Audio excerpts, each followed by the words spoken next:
L'école a dit, les garçons restent des garçons. Quand un harceleur a blessé ma fille, je leur ai montré ce qui se passe quand les pères agissent comme des pères. J'étais dans mon bureau à la maison quand j'ai entendu ma fille se faire du mal dans sa chambre. En entrant, je l'ai trouvée entourée de mèches de ses cheveux blonds, les larmes coulant sur son visage. Je me suis agenouillé et j'ai doucement pris les ciseaux de ses mains. Elle m'a regardé avec ses grands yeux bleus et a murmuré, peut-être que maintenant il me laissera tranquille. Amélia ne m'a pas dit grand-chose ce soir-là. Elle répétait simplement que ça n'avait plus d'importance, puis elle est allée se coucher, les cheveux tout inégaux et coupés n'importe comment. Pendant 3 jours, j'ai essayé d'en savoir plus. Elle touchait à peine à son petit déjeuner et chipotait ses dîners. Quand j'ai appelé son institutrice, Mademoiselle Peterson, elle a ri de mon inquiétude. « Oh, vous parlez d'Archie Morrison ? Il a un énorme béguin pour Amélia. C'est adorable la façon dont il la suit partout comme un petit chiot. À cet âge, les garçons ne savent pas exprimer leurs sentiments correctement. Quelque chose dans la manière dont elle a dit « il la suit partout » m'a donné la nausée. Je ne savais pas comment en parler à Amélia. Heureusement, je n'en ai pas eu besoin. Car dès qu'elle est rentrée de l'école, elle s'est effondrée. Il s'avère qu'Archie l'appelait Goldilocks Beach chaque jour, entraînant toute la classe à le répéter à la récré. Il la coinçait dans des couloirs vides pour lui réclamer des câlins. La semaine précédente, il lui avait attrapé le visage pour la forcer à le regarder en disant « Quand je te parle, tu me regardes. Je te fais du mal parce que c'est ce que font les gens quand ils sont amoureux. » J'étais furieux. L'école minimisait tout en parlant d'amour de jeunesse. Alors j'ai dit à Amélia de se défendre, de crier fort la prochaine fois qu'il la toucherait pour que les enseignants soient obligés de réagir. Parfois, je me demande comment les choses auraient tourné si j'étais resté silencieux. Car le lendemain, Amélia est rentrée avec des bleus sur les poignets et le col de sa chemise déchiré. Elle avait crié sur Archie devant tout le monde pour qu'il la laisse tranquille. L'enseignante l'a forcée à s'excuser auprès de lui, pour avoir blessé ses sentiments et causé un scandale. Et comme si ce n'était pas suffisant, il l'a coincée après l'école avec 3 de ses amis pour lui donner une leçon. Mon père dit que les filles jouent les difficiles, mais qu'elles le veulent vraiment. Tu m'as humilié, maintenant on est quitte. Demain, je te montrerai ce que c'est le vrai amour. Amélia s'est effondrée contre moi, et je lui ai frotté le dos comme quand elle était petite, en lui murmurant qu'elle était en sécurité, pendant que mes mains tremblaient de rage. Ce soir-là, j'ai pris ma voiture et je suis allé directement chez Archie. Son père m'a ouvert, en costume qui devait coûter plus cher que mon salaire mensuel. Votre fils harcèle ma fille. Ah, ce n'est pas ce qu'il m'a dit, m'a-t-il coupé, le sourire en coin. Archie m'a raconté que votre petite traînée de fille lui envoyait des signaux contradictoires, qu'elle le séduisait puis le rejetait en public. J'aurais dû le frapper, mais je ne l'ai pas fait. Parce que j'ai vu sa femme debout derrière lui, avec un bleu sur la joue. Marc l'a immédiatement attrapé par la taille et l'a tiré contre lui. Linda comprend comment fonctionnent les relations. 20 ans de mariage, parce qu'elle sait que quand on devient violent, c'est qu'on aime trop pour laisser partir. C'est là que j'ai compris qu'Archie suivait simplement les traces de son père. Et bientôt, j'allais leur faire payer à tous les deux. Je suis reparti, les mains tremblantes. Le trajet du retour m'a semblé durer une éternité, car je devais sans cesse m'arrêter pour me calmer. Quand je suis rentré, Amélia dormait déjà. Ses cheveux en bataille sur l'oreiller ressemblaient à des ailes brisées. Le lendemain matin, j'ai pris mon téléphone et j'ai commencé à photographier les bleus sur ses poignets. Elle a sursauté quand je les ai touchés doucement pour mieux cadrer. J'ai documenté chaque marque, chaque vêtement abîmé. Puis j'ai fouillé son sac pendant qu'elle déjeunait et j'ai trouvé des notes froissées tout au fond. Mon estomac s'est noué en les lisant. « Tu es à moi », écrit en boucle, avec une écriture désordonnée. « Arrête de m'ignorer ou sinon. » Un dessin grossier montrait une fille avec des croix à la place des yeux. J'ai tout étalé sur la table de la cuisine et pris d'autres photos. Amélia m'observait en silence, remuant ses céréales dans le bol. Quand je lui ai demandé s'il y avait des messages, elle a secoué la tête sans me regarder. Quelque chose me disait qu'elle ne m'avait pas encore tout dit. L'après-midi, le principal m'a appelé. Mais pas au sujet d'Archie, au sujet d'Amélia. « Monsieur Thompson, je suis inquiet pour le comportement de votre fille. Elle attire l'attention de manière négative. Avez-vous pensé à consulter un thérapeute ? Les enfants agissent parfois ainsi lorsqu'ils rencontrent des difficultés à la maison. J'ai serré le téléphone si fort que mes jointures sont devenues blanches. Ma fille a des bleus sur les poignets après avoir été agressée hier. Mademoiselle Peterson a-t-elle signalé cela ? Mademoiselle Peterson a mentionné qu'Amélia avait causé une scène, oui. Elle a humilié le jeune Archie devant ses camarades. Nous ne pouvons pas tolérer qu'un élève crée un environnement hostile pour les autres. L'appel s'est terminé sur une suggestion, il vaudrait mieux qu'Amélia change de classe. Loin de ses amis. Loin des témoins. 2 jours plus tard, c'est arrivé. Amélia est rentrée et s'est enfermée dans sa chambre sans un mot. Quand j'ai frappé, elle était assise à son bureau, le regard vide. Ils m'ont changé de classe, dit-elle calmement. Dans celle de Madame Hoffman. Aucun de mes amis n'est là. Mais Archie, lui, est toujours avec Madame Peterson. Avec tout le monde. Je me suis assis sur son lit, essayant de contenir ma colère. Ils ont dit pourquoi. Le principal dit que c'est pour mon bien, que j'ai besoin de distance avec la situation. Elle s'est tournée vers moi, les yeux vides. Papa, il a gagné. Il gagne toujours. Les jours suivants ont été un enfer. Amelia a commencé à déjeuner seule, car Archie avait convaincu d'autres garçons de l'entourer à sa table, en faisant des bruits de bisous et en riant quand elle essayait de les ignorer. Les surveillants ne faisaient rien. Quand elle a tenté de manger à la bibliothèque, la bibliothécaire l'en a empêché, disant qu'Archie avait signalé qu'elle abîmait des livres. J'ai installé une application d'enregistrement sur le téléphone d'Amelia, après lui avoir expliqué pourquoi. Elle a accepté sans hésiter, désespérée de trouver une solution. Le premier enregistrement nous a glacé le sang. Archie l'avait coincé près de la fontaine à eau. Mon père connaît des gens au conseil scolaire. Il a dit que si tu ne commences pas à être gentil avec moi, il fera virer ton père. Tu veux que ton père perde son travail? Alors souris quand tu me vois. Avec ces preuves, j'ai pris rendez-vous avec le directeur de l'académie.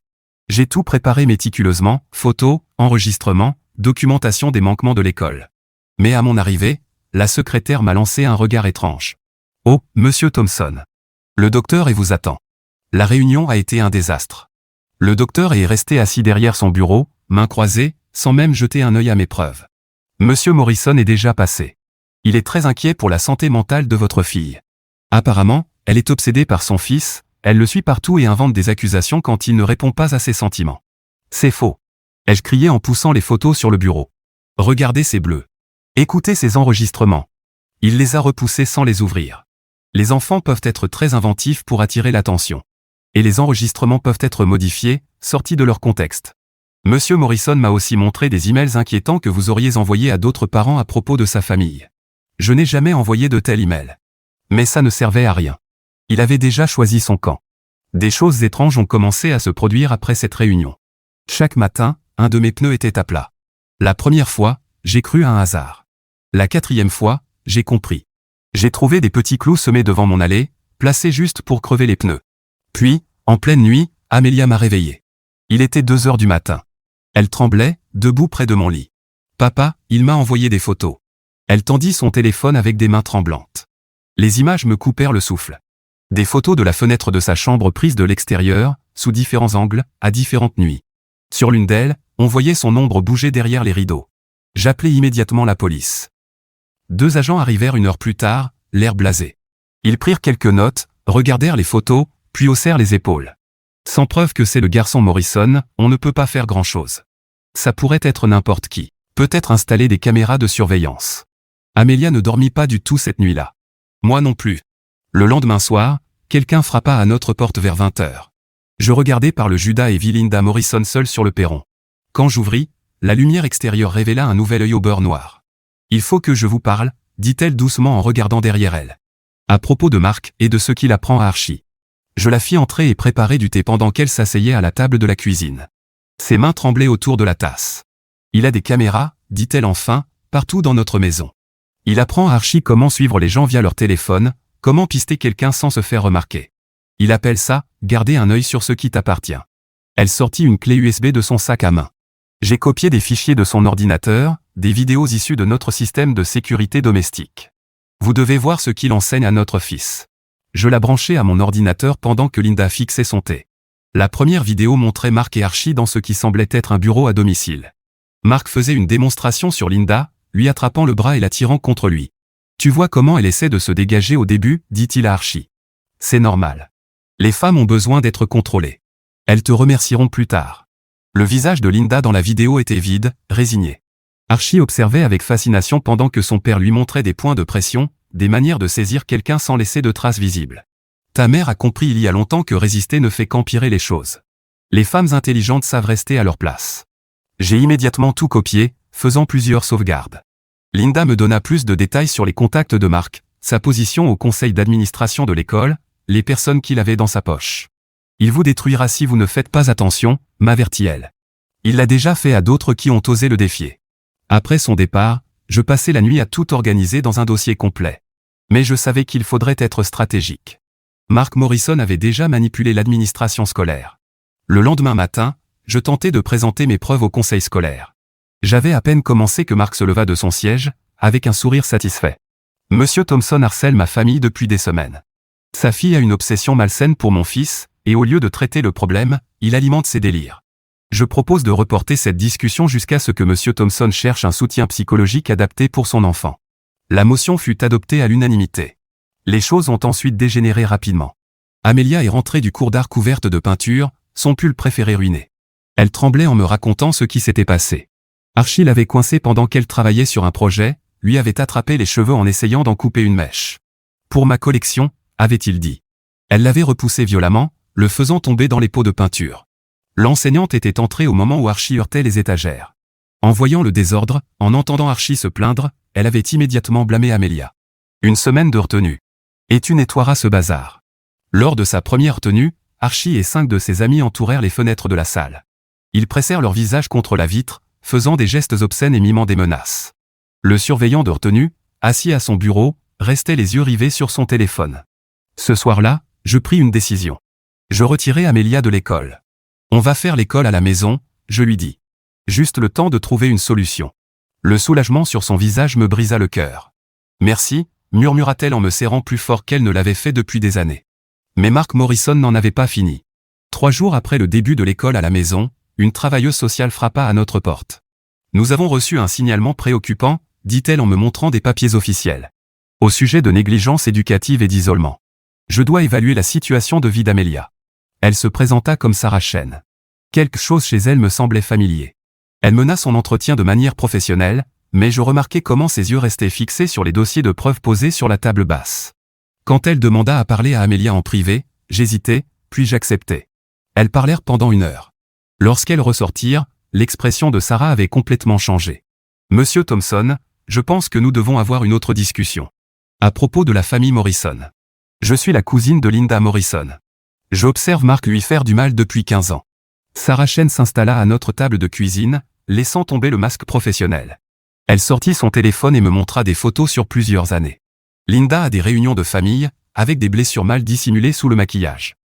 J'ai documenté tout ce que j'ai pu. Mais Linda l'a toujours protégée, jusqu'à maintenant. Elle m'expliqua que Linda l'avait appelée la veille au soir, désespérée et prête à agir. La clé USB n'était que le début. Sarah avait déjà contacté une avocate spécialisée dans les affaires de violence domestique et de corruption institutionnelle. Elle s'appelait Catherine Mackenzie. Elle a déjà traité des affaires où les agresseurs utilisent leur position pour manipuler le système. Elle s'est montée des dossiers solides.